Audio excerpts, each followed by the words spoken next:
to the channel. Welcome if you've never been here before. My name is Ash. Thank you so much for clicking on today's video. Today we're going to talk about the top 10 moments in the L Word Generation Q season 1.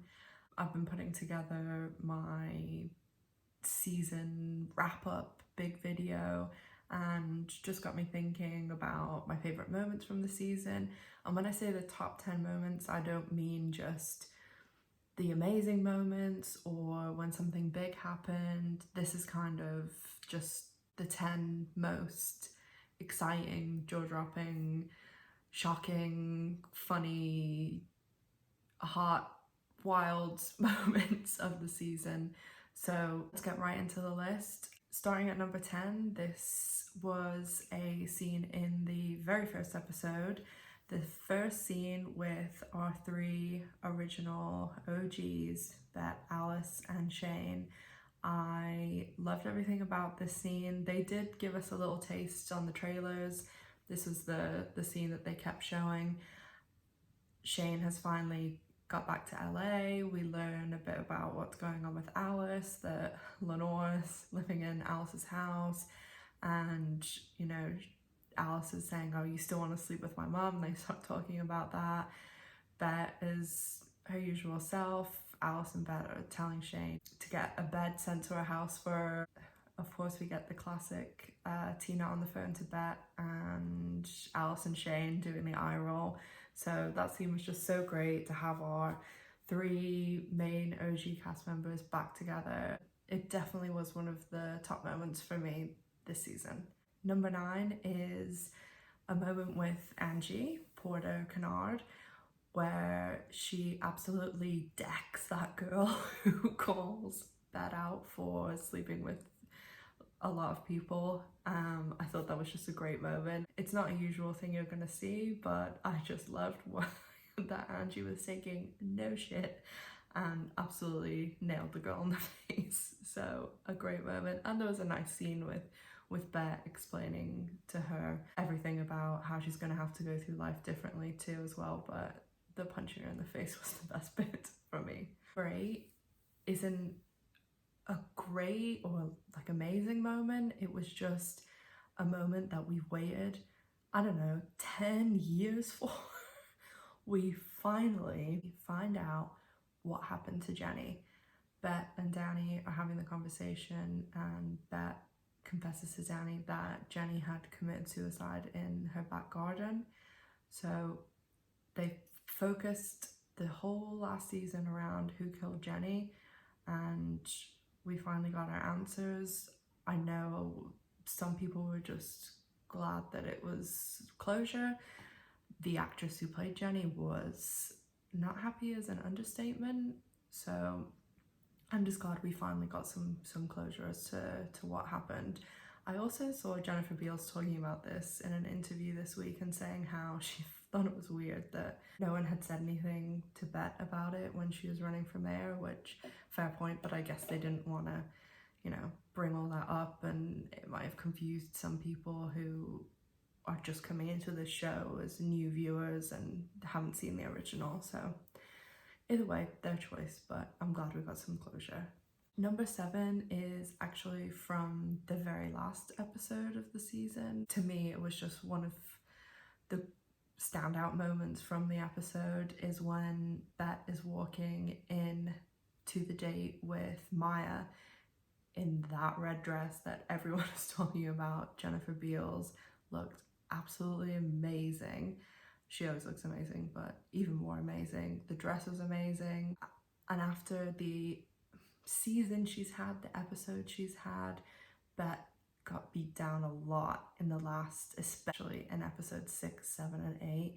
She was just handed loss, heartbreak, and it finally all hit her when we saw her on the couch and Angie trying to coax her into getting up and going forward again. It's not a way that we're used to seeing Bette, and I mean, they could have definitely drawn this out into next season, but I'm glad that she picked herself up, dusted herself off, and everything about that moment was great. The dress, as I've said, and even having the pink song playing was brilliant, so that was definitely one of the top moments for me. Number 6 is a scene from the beginning of a season of our newbies and Danny proposing to Sophie. Always nice to see representation on television.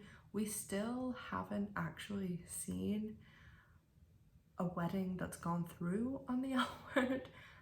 I'm pretty sure we haven't, unless I'm forgetting some little scene. I mean, we had Shane and Carmen in season 3, but we all know what happened there, or didn't happen there. And we never saw Bette and Tina, we never saw anybody else getting married. There was a lot, obviously Dana and Tanya did some planning and things too, but we've never had it followed through. One of the only lesbian weddings I've seen, I'd say recently in the past 10 years, we don't have a lot of representation on TV obviously, is Callie and Arizona's wedding from Grey's Anatomy.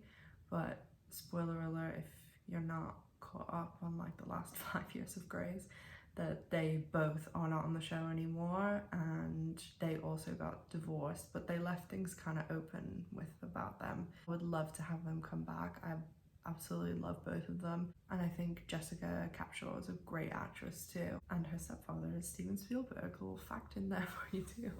But that was definitely a great moment, and also their engagement party was really nice too.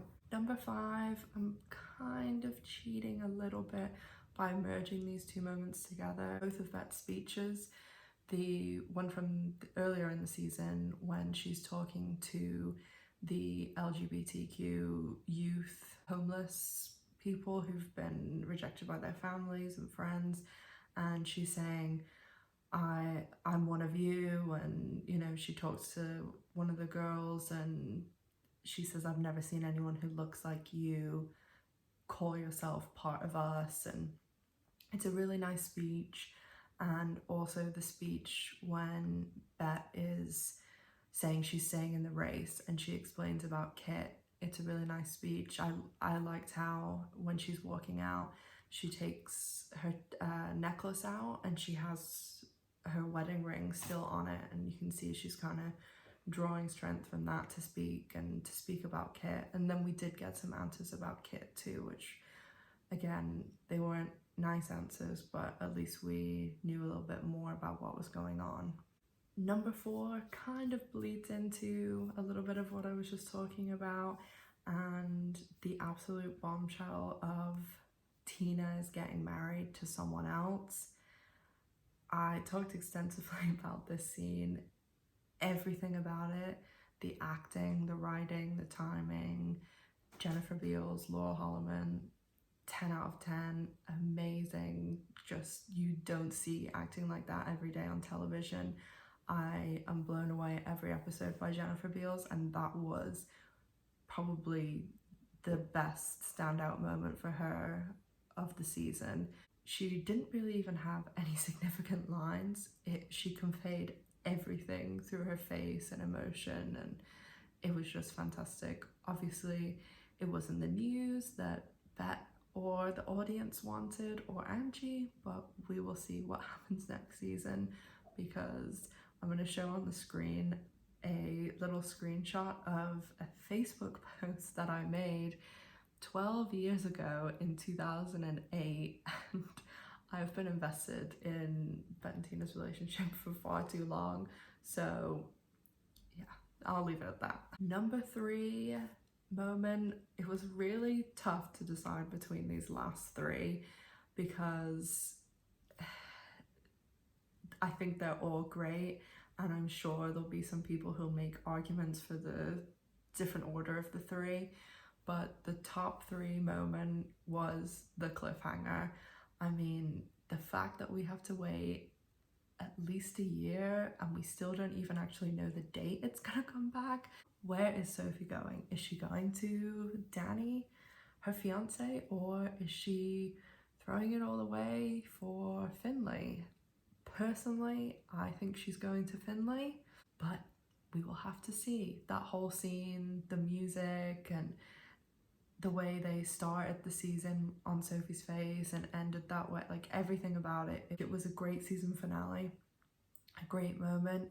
yes, of course, it would have been nice to find out who she picked and then go to the break, but I actually think it's better leaving it on the cliffhanger. It leaves us wanting more, and we're definitely going to be tuning in next season, that's for sure.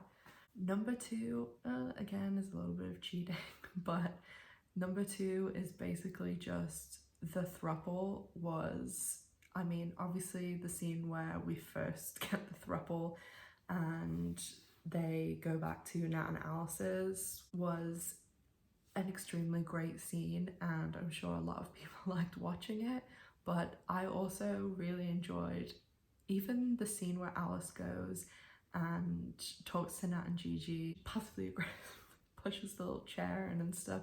Everything about the throuple was okay. Yes, there was some sad moments, but it was also hilarious, super hot. I love Gigi. She's probably my favorite new character. The actress is awesome too.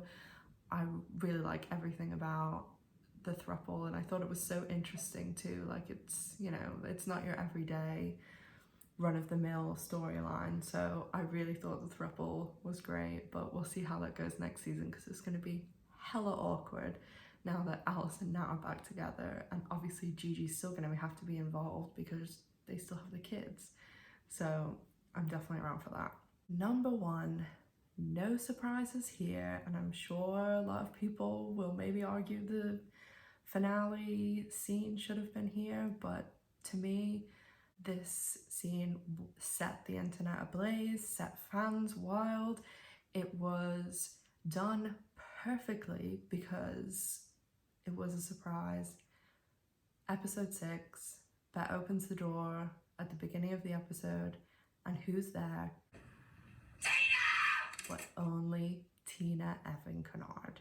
So everything about the way they did that, they kept it so under wraps. No one believed she was coming back. No, Laura Holloman retired from acting. She hasn't been seen in anything since the L Word. She's a super successful artist now. She doesn't need to come back.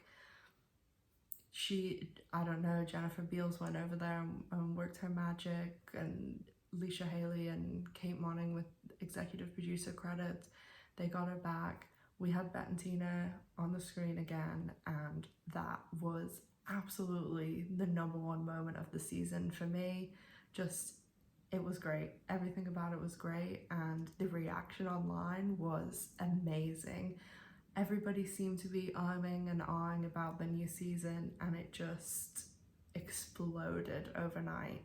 So I think it was great. So those are my top 10 L Word jaw-dropping, amazing, crazy moments from the L Word Generation Q season 1. Do you agree with me? Do you think I have favored the OGs too much? Is there a scene that I missed out that you think that should be in the top 10? Let me know in the comments down below. Please consider subscribing to my channel, and I am still doing the L Word competition for the L Word t-shirt of the rainbow name shirt, show it on the screen, or the Bette Porter 2020 shirt. As I always say, if you're subscribed to my channel and comment on any L Word video, you'll be entered into the draw, and I will announce the winner when I post my big L Word season finale wrap-up video. Thank you so much for watching as always, guys. Take care and have a good day. Bye.